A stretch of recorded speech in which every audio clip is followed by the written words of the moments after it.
Hi guys! So today I'm going to be doing a video talking about celiac disease and being gluten-free and all that fun stuff. A couple of weeks ago I had my endoscopy procedure, which was a joy, by the way, really enjoyable experience. Basically they diagnosed me with celiac disease, which is basically, I don't know how to explain it because it's not an allergy or an intolerance, but it's just I can't ever eat gluten again, like not even a tiny crumb. It's so like severe that you can't have cross-contamination. So if someone cuts a bit of bread, I can't then use the same cutting board because it will contaminate my gluten-free bread. Like, it's so hard to explain, but basically you have to be so careful you can't have any bits. Started last week, gluten-free diet, here we go, rest of my life.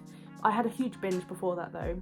As I've said in the other videos, like I ate as much gluten as humanly possible, that I'm so done with gluten that I can then enjoy being gluten-free because I ate so much gluten that I'm so sick of gluten. So I thought today I'd actually show you my gluten-free cupboard of stuff and show you the things that are good, the things that are bad, because now I've tried a lot. I've had a week of trying things. Something I have learned from this process though is that the naturally gluten-free products are the best. So the products that haven't been like changed with an alternative to gluten, apart from cakes and biscuits, all the cakes and biscuits are freaking beautiful, which is such a win.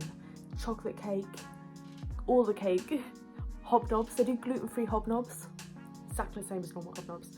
Other biscuits, cookies, all that good stuff is good anyway, like it's just, yes. In terms of eating meals and stuff, I've been finding that cooking naturally gluten-free things are the best. Don't know what my hands are doing right now. So I've been eating a lot of veg, you know, like roasted vegetables and stuff and hummus and just like veg, which is weird for me because I'm not used to eating so much veg. Ask anyone, I was the most unhealthiest person before this. So I guess my body has given me celiac disease because it's like, dude, like sort your life out. Like, and now I'm sort of being forced to eat vegetables, which I guess is a good thing long term, so. Yeah. I tried the pasta today for the first time. I tried gluten-free spaghetti. Beautiful, tastes exactly the same, so that's a relief because pasta's always a go-to. So what I'll do now, I'll go through a few of those because tortillas, exactly the same. I'm using them as pizza bases because I tried the pizza bases, the gluten-free pizza bases, not a fan really. They tasted like cardboard. The tortillas work as a pizza base. I have a tortilla, tomato sauce, mozzarella, parma ham, sweet corn, oven, then pizza comes out of the oven. And it tastes absolutely beautiful. Honestly, it tastes like homemade pizza, it's lush. So that's how I'm doing pizzas. Tortillas. Tortillas are now my best friend. I love them. We're best friends. I'll just quickly speak a little bit about celiac disease because a lot of people think of celiac disease as this like, you have all the symptoms before. So, you know, like tummy ache and upset tummy, you know, in other ways.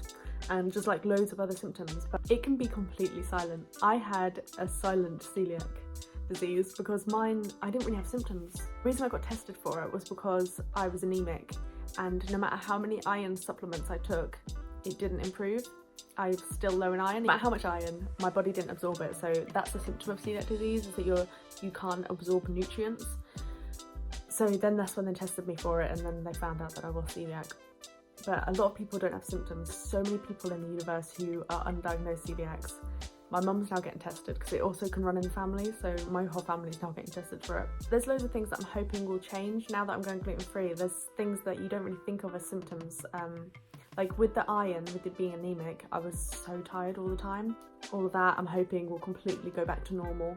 So have chronic spontaneous urticaria, which I've never talked to you guys about, I don't think anyway. But because it's just, you know, I'm going to talk to you about all my weird medical things. Basically, if I don't take my medication, my whole body is luminous red. It's just like, hates itself. So the medication I'm on is like really strong medication to stop it from doing it. And I'm hoping that maybe that is linked to celiac, and maybe when I'm gluten-free that I can stop taking my pills and it won't come back. So there's a lot of positives that might come from this, but we'll just have to wait and see with all that, all the complications of things. But let me go show you my cupboard. So this is my cupboard of gluten-free things. Go through some of the nicest stuff from these now and just give you a little insight. This is what I tried today, which is the without wheat spaghetti from Marks and Spencer's. It was absolutely lush. It was just like normal spaghetti, so that I'm going to use all the time for all the pasta dishes. I've basically been going to every supermarket, so Asda, Tesco, Sainsbury's, Marks and Spencer's, and getting all of the different gluten-free things that aren't in each one, if you know what I mean. So these were from M&S, and these are chocolate twist pastry things. So they are like pastry swirls with chips all through them, and then you bake them in the oven, and it is like puff pastry. They're actually like puff pastry. This is a carrot cake from, where did I get it from? Tesco? Tesco, yes, from Tesco. The chocolate version of this is the best. It's actually the best chocolate cake I've ever had, even without, like, before I was gluten-free. It was the best. This carrot cake is nice, but carrot cake is just not as nice as chocolate cake, so it doesn't compare anyway. These are quite nice. These are, what are they? Crimble's Big Belgian Chocolate Brownies. And they're literally just chocolate brownies. And they're nice. They're cakey brownies though. They're not like, you know, like when you have a brownie and it's all like squishy and like melty. The ones from Costa, the gluten-free Costa brownies, are the best brownie. They are beautiful. But these are more cakey. These are more cake brownies. I've got like, the chicken stock cubes are all gluten-free anyway, like the normal Knorr. I'm tapping it, oh God. I'm so used to doing ASMR videos now, I don't even know what I'm doing. Gluten-free soy sauce so that I can make chicken chow mein and stuff. Got the oyster sauce so I can put that in chow mein as well, which is the gluten-free one. So I had a roast dinner the other day, and the way that the gravy was made was with these. And I used, instead of using the granules, it was the OXO stock pot, and used that for the gravy. It was stunning. It was absolutely gorgeous. It was like normal gravy, so I think I'm going to be using these for gravy more than the granules, but I still need to try the granules, so they might be nicer, who knows. They do the gluten-free fajita kits, so I'm going to try that at some point soon, which I'm excited to try because I used to love these before I was gluten-free, so hopefully they're nice. This stuff, maize couscous from Tesco. This is life-changing to me because I love couscous. For lunches, I make these couscous things, right, where I make couscous with chicken stock in instead of just water. Mix in cheese, I make them into little balls, bake them in the oven, and they're these little bites of couscous. And I eat them for lunch all the time, so I still make my same meals with this, and it's beautiful, so I highly recommend that. I've got a friend who's just joined us. Hello there. Look, you. See yourself? I've got these to try as well. These are the bee-free bake at home baguette things, but honestly my experience with the bread so far is just not the best, and I'm just enjoying not eating any of it at the moment. I've got problem with any of the alternate breads and stuff. It just doesn't taste the same, and I feel like if it doesn't taste the same, I'm just gonna not bother. You can also get all just like self-raising flour, plain white flour, anything, so you can do baking exactly the same. So I'm gonna try like baking cakes and biscuits and stuff. Tortillas. This is what I'm living on at the moment, as I said earlier, making little pizzas. I also make them with tomato, mozzarella, parma ham, put another tortilla on the top, put it in a frying pan, fry it, and then cut. Oh my God, it's so, I need that for dinner tonight. So something that's very important is ice cream is completely fine. Ben & Jerry's, like obviously there's some flavours that are not, like cookie dough you can't have, but Ben & Jerry's fish food, which is my favourite one, is totally fine. So I've eaten 2 tubs of that in the past week. These are totally fine. Crunchy blast, and these are beautiful. Also Magnums. But yeah, these little beauties. Oh my God.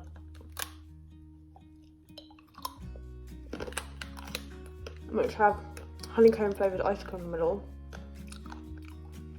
What more do you need in your life? As you can see, there's a lot of alternatives that are still nice. Some of them not so nice. I'd say I'm getting on pretty well with it so far. It's only been a week and a half.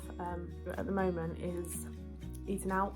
I haven't eaten out yet because you have to ask the chef if it's prepared in a separate area, and some places may say gluten-free, but it's not safe for celiacs because if they use the same spoon, it's then contaminated and all that stuff. And I feel like such a idiot asking. Like, I feel like they're just being like, you know, in movies when there's like a woman who goes to a restaurant and when the waitress comes over and she goes, oh, is there is there wheat in that? And they're like, no, yeah. She's like, oh, I can't have that.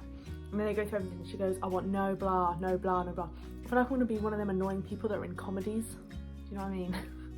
But I can't help it, like it's a medical thing. So I'm gonna have to learn to get over that and ask.